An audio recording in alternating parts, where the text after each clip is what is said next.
1000 ஆசீர்வாதங்கள் அடிச்சுவடுகள் நிகழ்ச்சியில் வந்துக்கிட்டே இருக்கும். அடிச்சுவடுகள் நிகழ்ச்சிகளை பார்க்கும் பொழுதே ஜெபத்தோடு கூட பாருங்க. இன்றைக்கு நான் அடிச்சுவடுகள் நிகழ்ச்சியில் பரிசுத்த ஆவியானவர் எப்படி நடத்துவார், எப்படி சரியான அடிச்சுவடுகளில் கொண்டு போவார். நம்ம தான் இயேசு கிறிஸ்துனுடைய அடிச்சுவடுன்னு சொன்னனே.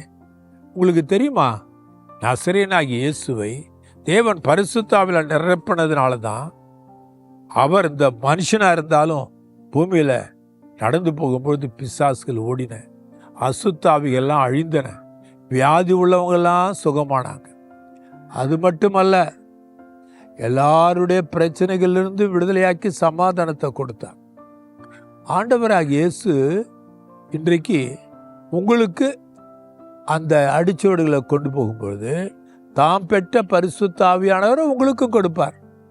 அவர் தானே இந்த பூமியில் சொன்னார், உங்கள் இருதயம் பயப்படக்கூடாது, நான் போவேன், நான் வரும் மட்டும் பரிசுத்த ஆவியானவர் தான் உங்களுக்கு தேற்றரவாளர், அவர் உங்களுக்கு சகல சத்தியத்திலும் உங்களை நடத்துவார். அது மட்டுமல்ல, அவர் கற்றுக் கொடுப்பாராம். யோவான் 16:13 பரிசுத்த ஆவியானவர் கற்றுக் கொடுக்கும் பொழுது இந்த வேதத்தில் இருக்கிற சத்தியங்களும் விளங்கும், பூமியில் காணப்படுகிற அசுத்தங்களும், இது அசுத்தம் அங்கே போகாத, இது தீமை அதை தொடாத, அப்படி ஆண்டவர் கற்றுக் கொடுத்துருவார். ஆவியானவர் போதிக்கிறவர். ஆவியானவர் ஆறுதலின் தேவன், தீர்க்க தரிசனங்களை கொடுத்து போதிக்கிறவர். அவர் நன்மையை போதிப்பார், நல்வழியை போதிப்பார். உங்கள் உள்ளத்தின் ஆழத்திலிருந்து அந்த ஆவியானவர் எல்லாவற்றையும் கற்றுக் கொடுப்பார். ஜெபத்தில் கூட எப்படி ஜெபிக்கிறதுன்னு சொல்லி கொடுப்பார். இன்னைக்கு கூட நீங்கள் ஏதோ திட்டத்தில் மயங்கி இருக்கிறீங்க, அந்த திட்டம் உங்களை குழப்பத்தில் போய் குழிக்குள்ளே தள்ளிடுச்சு. இப்போ அதிலிருந்து வெளியே வர்றது எப்படி? பரிசுத்த ஆவியானவரால் எல்லாம் முடியும்.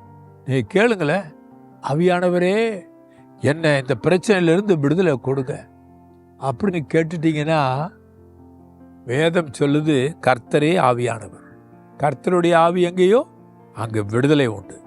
அப்போ இப்போ நம்ம ஜெபிக்க போகிறோம், விடுதலை வரும், சுகம் வரும், அற்புதங்கள் நடக்கும். மகா அன்பின் தேவனே, பரிசுத்த ஆவியானவரே, அடிச்சுவடுகள் நிகழ்ச்சியில் எங்களை நடத்துகிறவரே, இந்த நாளின் நிகழ்ச்சியை பார்க்கிற என் ஜனங்கள் விடுதலையும் அற்புதத்தையும் பெறணும், எல்லா கட்டுகளும் உடையணும், நெருப்புப்பட்ட நூல் போல எல்லா சாப கட்டுகளும் உடையணும். ஆண்டவரே, பரிசுத்த ஆவியானவர் கற்றுக் கொடுங்க, நல்வழிப்படுத்துங்க, தீமையிலிருந்து விளைக்கிறங்க. ஒருவேளை வாலிபனாக இருந்தால், வாலிப பிள்ளையாக இருந்தால், பரிசுத்த ஆவியானவரே அவளை தூக்கி நிறுத்துங்க, கால் ஊன்ற பண்ணுங்க, சரியான வழியை கற்றுக் கொடுங்க, சரியான பாதையில் கொண்டு போங்க.